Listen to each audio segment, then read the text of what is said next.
we are seeing in this space 3 times the impact on learning at 10 times the scale for 1/100th the cost per student. We're talking about 2% increase in GDP per capita simply by moving kids from weak instructional programs to high-quality instructional programs.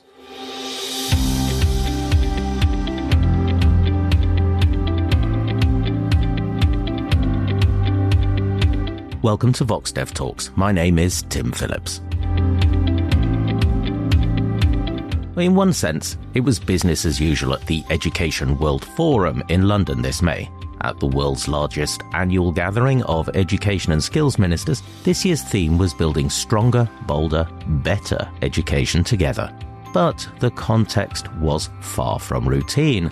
The conference took place against a backdrop of global funding cuts to education programs. The Institute for Economics and Peace estimates that more than 35 million children around the world depend on foreign aid for their basic education. So how can policy be strong, bold, or better in the face of these cuts? Ben Piper was at the conference. He is Director of Global Education at the Gates Foundation, a panelist on the Global Education Evidence Advisory Panel, GEEAP, and a lifelong advocate of foundational learning. When he was back home in Kenya, he spoke to me from his garden where, as you will hear, the local wildlife was keen to get in on our interview. Ben, a lot's changed since 2024, but the challenges in education seem to remain. Now, last year, we interviewed Robert Jenkins of UNICEF about what he called the global learning crisis. Do you agree? Is there a crisis? Well, I've lived on this continent, sub-Saharan Africa, between Ethiopia and Kenya for the last 14 years, and I just think that despite some progress, children just are not learning. The talent level is very high, but we've tried to solve the education crisis and education problems primarily by getting kids into school. That problem has largely been solved in sub-Saharan Africa and India. But despite those efforts, there still remain millions of children who attend school, both in sub-Saharan Africa and India and subcontinent, and just haven't learned how to read a basic paragraph or solve a basic math problem by the age of 10. And I think, again, because I've lived on this continent for a long time, I have had the advantage of being in many schools, but also the disadvantage of seeing the heartbreak of a child who looks like my son or my daughter actually just struggling with those basic facts. I was in a Southern African country a few months ago in a 5th grade class, which is higher than we normally work. And you saw children, even in a middle-income country, 5th grade class, just really struggling to do basic subtraction. So, yes, I think the problem is there. And I would really say that it's the defining problem of the education sector for our time. It's just an unacceptable thing that we're in. It is a solvable one because we actually know a lot about the evidence base for how kids should learn and how teachers should teach. So I think the failure to use that evidence-based instruction is the principal cause of this crisis. And I think particularly now that we do have evidence of programs that have reduced or pretty much eliminated this learning crisis, we have a better understanding of the science of teaching and that the skills that these kids need are taught in a logical progression. So fundamentally, the answer is yes. The crisis is still there, but it's a solvable one. Very relevant to that was our conversation last October with Noam Angrist about his research showing the gap between policy and practice, which is not the same everywhere. And he was talking about how the difference between the haves and the have-nots in low-income countries is widening. It sounds like you agree with Noam's argument. Well, I just was saying goodbye to my daughter. She's off to university. She just graduated from high school. Congratulations. Yeah, she's going to a great school in the U.S., which is all a celebration. But I will take you back a little bit where when she was about 6 or 7, she was struggling to read. She has a father who has a doctorate in this stuff and a mother who is a teacher and educator herself. And we struggled to teach her some of the basic things that her siblings really found quite easy. And it turned out with some assessment around that age 6-7 period that she had pretty severe dyslexia, along with around 10% of kids in the rich world. And she's U.S. by passport. And that 10% number really sticks in my mind because 10% of kids, given the right instruction and the right support, struggle with dyslexia or similar learning difficulties. And it's the exact opposite, going to Noam's research. It's the exact opposite. It's 10% of kids who actually hit very basic benchmarks in sub-Saharan Africa. So my daughter, with the right support, with the right talent, around her with the tutoring. She had the innate skill. And as you can see, she's going to a very good university now, but she needed the better instruction, the better support. And that's what that 90% of kids here in sub-Saharan Africa and 70% in South Asia, with that right instructional support and the package around her, she and others like her will catch up. But that really depends on policy choices and really depends on the kind of galvanization of the broader sector. Yes, we're going to be talking about those policy choices, but one thing that clearly is new in 2025 is those aid cuts that are going to be happening. So whatever the scale of the challenges we've been talking about so far, how much worse have they been made by those cuts? So I think what we've lost, if you take education as a sector compared to other sectors that have also been affected, particularly by the U.S., let's start with there first. Yep. The U.S.'s contribution to education aid is a little bit less than it is in health.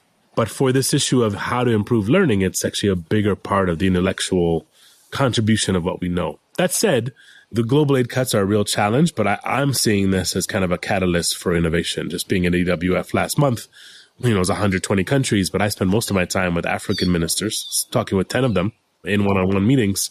And I think there's a real consensus that, yes, it's a disaster. There's no better word for it, but also a catalyst for some of the innovation that I think the sector has long been overdue on. And I think it's an opportunity to take a fresh look and to do things differently. And I think the commitment of these ministers, we actually had a session with them in Parliament, Tim, where these ministers were talking about their prioritization of this issue of called foundational learning, that in their countries, making sure that every child can read and do basic math by the age of 10, grade 3, approximately that age, is a priority for them. But they felt like some of the big donors, USAID being one, but also FCDO secondarily, have left them behind. And it puts the onus on us in response to them. So it's a different kind of relationship. So for these countries that are prioritizing this issue of improving learning and doing that with real political commitment and utilizing domestic budgets to translate down to what the kids need in the classroom, there is a different place potentially for philanthropy. So we can never do what these bilateral programs did as the Gates Foundation or any other philanthropy. But we can be more catalytic and supportive of government prioritization and provide that kind of technical wraparound support that the governments are asking for because they are prioritizing these issues. Governments prioritizing foundational learning is exciting on the one hand. Their demand for more support on the other is pretty clear. And finally, I think what I'm really excited about, having led a large USAID-funded program in Kenya and other countries in sub-Saharan Africa, the talent that was doing these really remarkable learning improvement programs were entirely African. I was the only non-African. And so the best people in the world who know how to improve learning outcomes at large scale exist in sub-Saharan Africa and definitely exist in South Asia. It's just being able to find the mechanisms and structures that would allow that talent to support governments directly, but really in response to real government leadership and ownership of these issues.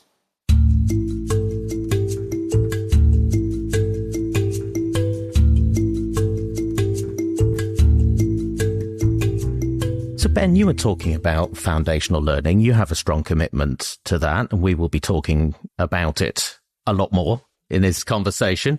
Can you define what foundational learning is for me? Sure. Some of the definition comes from the name. It's the sort of thing that you build on. And why is that? The Gates Foundation in particular is committed overall across sectors to empowering the very talented individuals in these part of the world with the tools they need to reach their full potential and lift them out of poverty. In the education sector, investments in foundational learning, which are about setting these kids up for success, not only in their education careers, but also in their workforce, leading to growth for themselves, leading to economic growth for their countries, to productivity and better health outcomes, and general better opportunities. So what does it practically mean? It means that in order for the building of high quality education to work, you need a foundation of, can you read? Can you write? Can you do basic arithmetic? And everything else that the education system is working on right now depends on that foundation. And so foundational learning is providing the super talented, but not yet instructed well student in sub-Saharan Africa and South Asia to have those basic skills. Pretty remarkable to me, having married into an Ethiopian family. The talent level of these Ethiopians is pretty extraordinary. It's kind of intimidating going to these family gatherings where, it's PhD this and PhD that and engineer and doctor. These are elites, but they're not elites. They're people who came from rural Ethiopia and just have worked hard. Foundational learning is about giving every kid, whether you're in a rural school or an urban school, whether you're from a wealthy family or a poor family, the same chance to be able to access the rest of education, whether it's science or whether it's AI or whether it's the arts. You have to have these basic skills. And these kind of foundational programs have really had meaningful impact. There's some recent evidence that would suggest that better access to foundational learning programs that are effective could boost the lifetime earnings on average by around 3 or 4% and are extraordinarily cost effective with a 30-to-1 return on investment. That's a CGD, Center for Global Development analysis, making them some of the most cost effective social sector interventions. There's literacy on the one hand, which I've spent a lot of my career focused on, but also math. If you think about being able to do these basic analyses, understand number, being able to compare numbers and do basic math facts, it's the first step to STEM. Clearly, STEM and access to STEM is one of the things that's making countries competitive right now. And so these foundational skills is the first step to STEM and the knowledge economies of these countries, which are increasingly part of a global economy and really need those skills, not just for the 9-year-olds, but also for the 20-year-olds in the future. Just to be clear, we're interested in foundational learning because obviously it's a human right to be able to read and do these basic skills, but it's the ability to become proficient in these things and independent readers and do math with understanding that unlocks your ability to read for pleasure. I'm reading a new book. I'm reading for pleasure, but also being able to compete internationally. You fundamentally need to utilize some of these proven practices, proven evidence-based instructional methods that have the biggest impact. But foundational learning is the first step and everything else depends on it.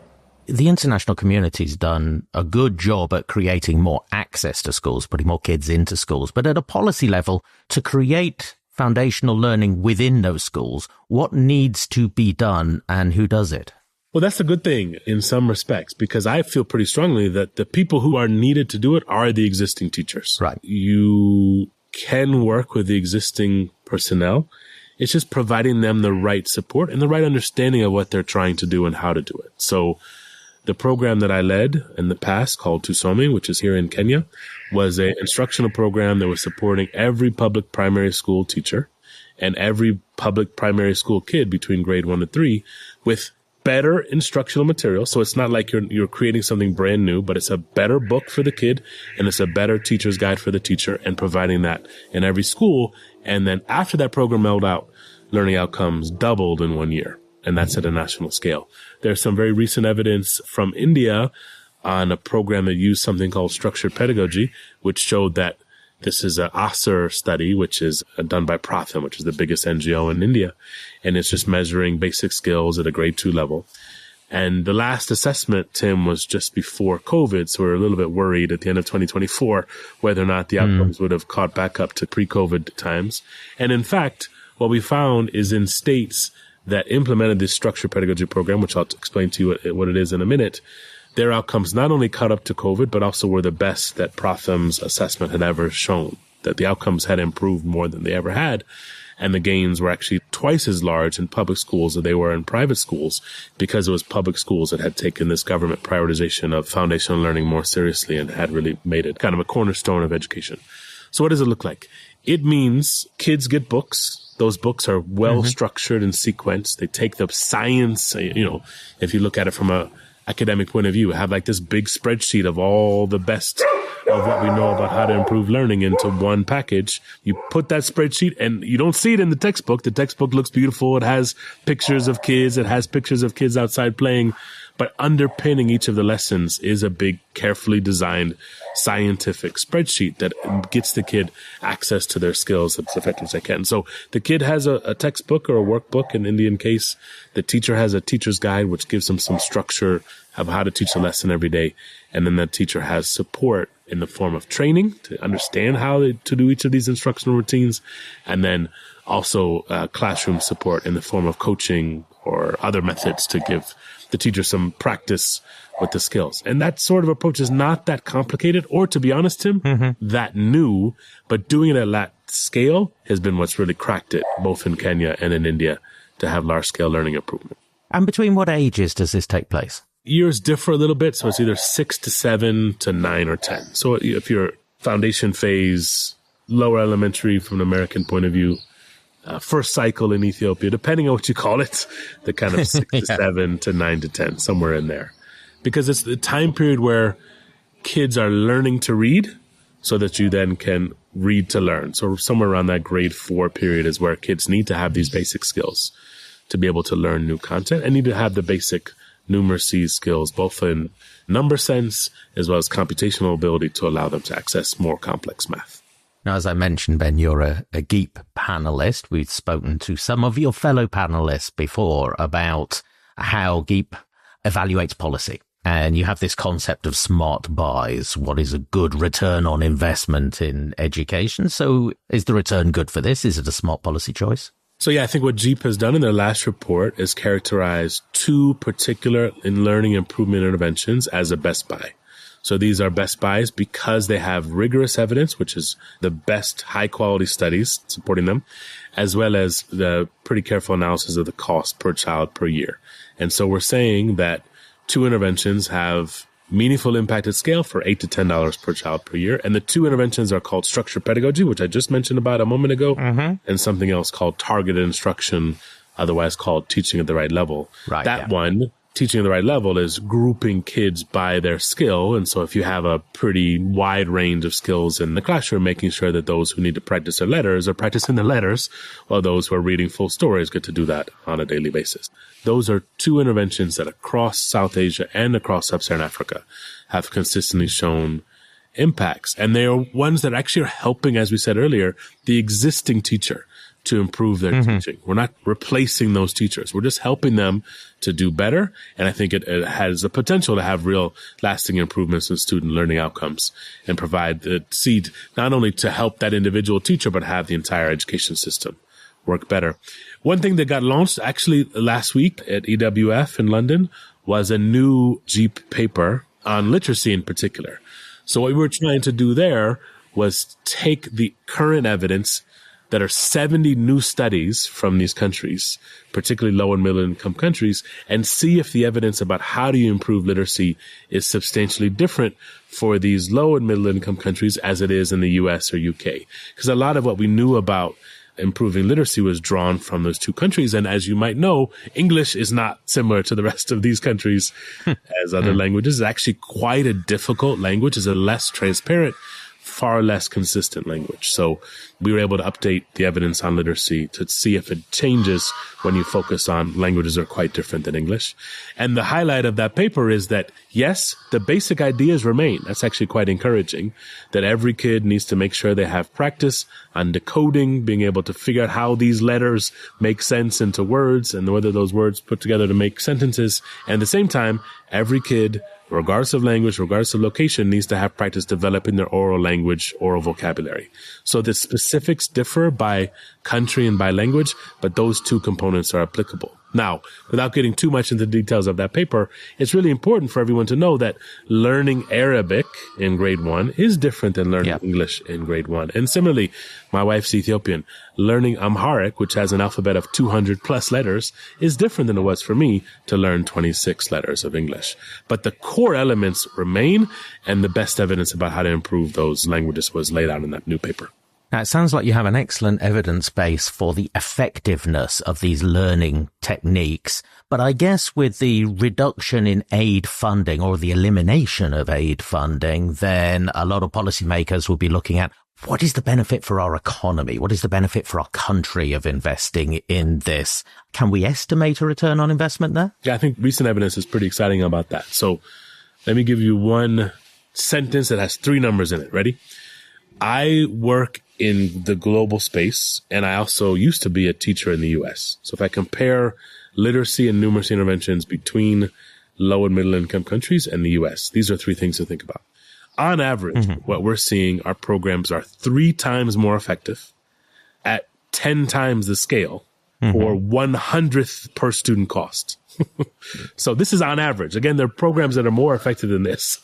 But on average, compared to the U.S., we are seeing in this space 3 times the impact on learning at 10 times the scale for 1/100th the cost per student. So we're in a kind of a pretty sweet spot. Education has not been typically a sector that's easy to have program impacts, but in this window, foundational learning, and in these contexts, we're having pretty extraordinary impact. And that's on average. Some are bigger, some are lower. Another way to think about this is if you think about a standard deviation, which is kind of a measure of difference, a standard deviation gain in literacy and numeracy could have a 2% rise in GDP per capita. I'm seeing some policy shifts in the UK. I'm an American. We're trying to see what we can do to get 0.5% of GDP increase. We're talking about 2% increase in GDP per capita simply by moving kids from weak instructional programs to high quality instructional programs. Overall, particularly driven by low and middle income countries, we would see overall global GDP growth increase by 6 trillion or more if all children acquired basic literacy. And again, all we're talking about, if you go back to my daughter, is the talented kid who's being left behind because they're not getting the right instruction. $6 trillion. So yeah, it's fundamentally a growth-friendly reform, and it has real return on investment that's pretty substantially higher than most infrastructure projects. I know countries are trying to weigh different choices. Do I make new schools, or do I make sure that these kids have quality? And actually, we're going to be coming out pretty soon, Tim, with some evidence about how much marginal cost it is to have a high-quality program over a low-quality program. Because a lot of countries already have the core elements. You have a teacher, you have some book, you have some instructional support program. Adapting that book to a better one, providing that instructional support program to be more effective, the marginal cost per school and per kid is probably not that high. But I think the evidence is pretty strong that the benefits are going to have really high return on investment, fundamentally.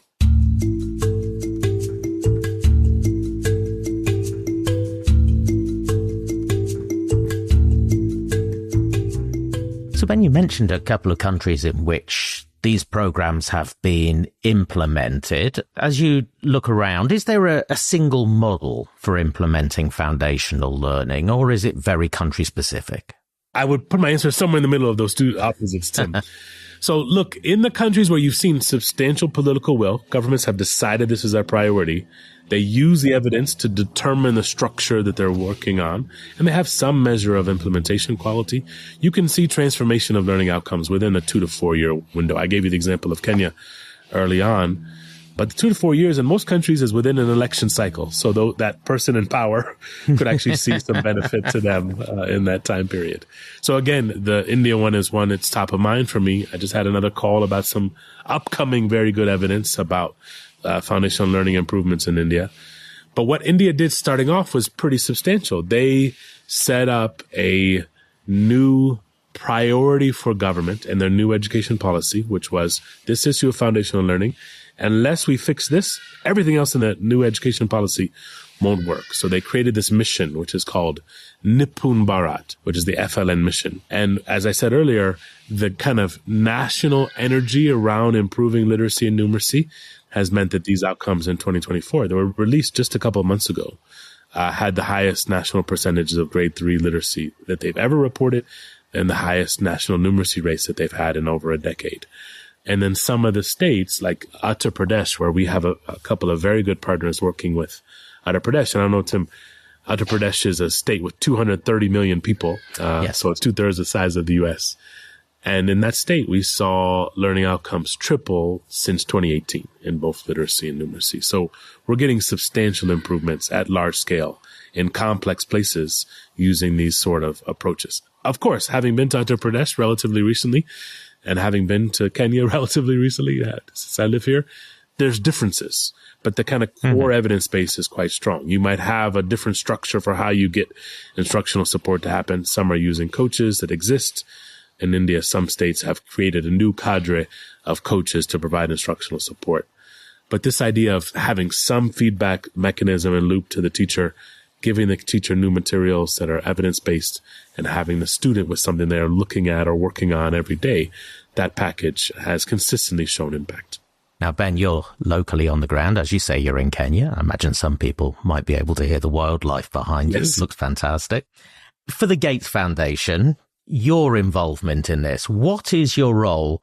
What's the role for other NGOs at the moment in helping governments to implement these programs? I'm really proud of the work that the Gates Foundation does and making sure we're thinking about how this does differ by country and how leaders in the country can make sure that the specifics that they're dealing with drive everything. And while no two countries are exactly the same, we're actually working with those partners on the ground to showcase the scaling pathways that will not only work in their country, but also be a regional exemplar. There's some partners in Senegal, a local organization called ARED, that is really showing what it means to work embedded in government, bringing the science of education to the Senegalese context, and then really being an exemplar of how you work with government across the sector. To answer your question about what's the role for philanthropy or for implementers, governments have to be in the driver's seat. And that's one of the things that I think is a really big emphasis in this kind of recent shift with donors scaling back. The role of philanthropy is to be catalytic where the market is failing and really to innovate, right? The right sort of money that my organization provides are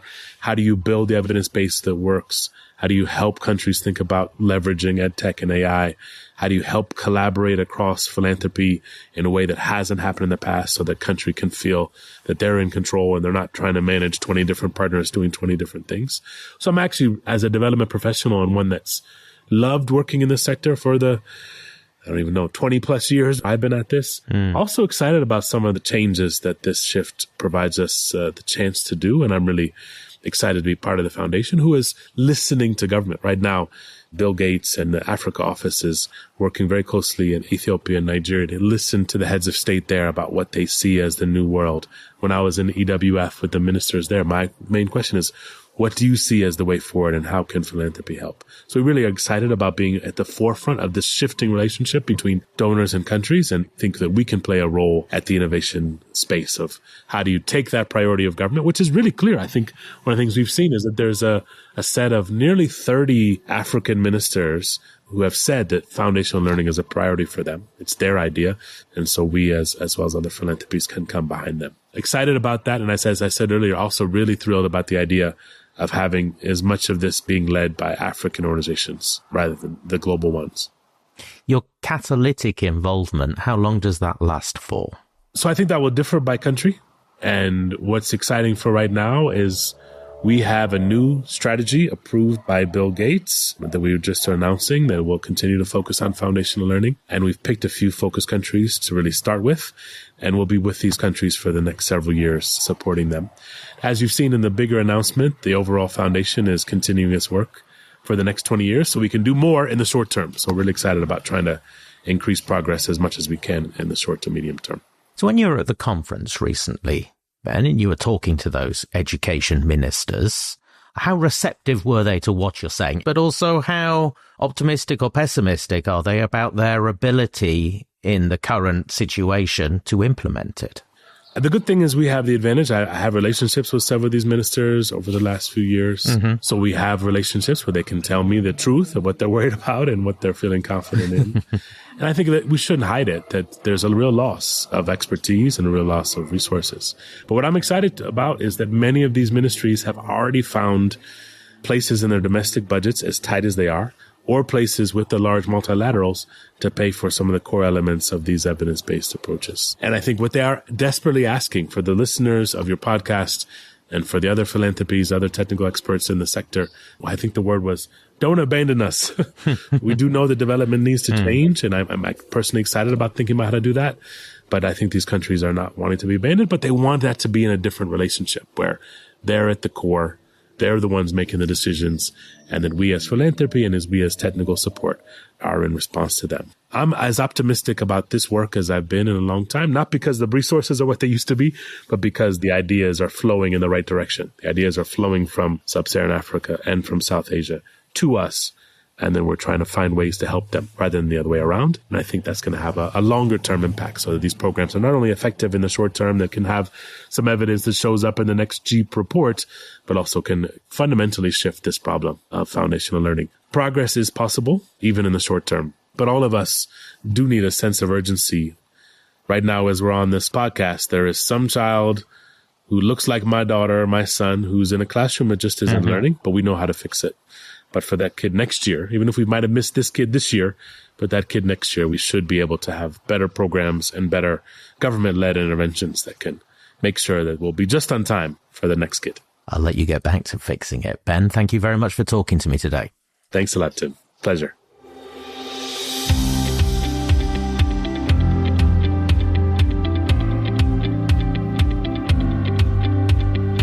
This has been a VoxDevTalk, the best way to make sure you don't miss an episode. Follow us. You'll find us wherever you get your podcasts. And our past episodes, as always, are at voxdev.org, where you will find articles about the topics that we feature. And if you like what you're hearing, please tell someone else about us. Leave us a review as well. VoxDevTalks is a Talk Normal production. The assistant producer is Megan Bieber, and our editor is Andrei Zargarian. Thanks to Oliver Haney and Iman Siddiq at VoxDev.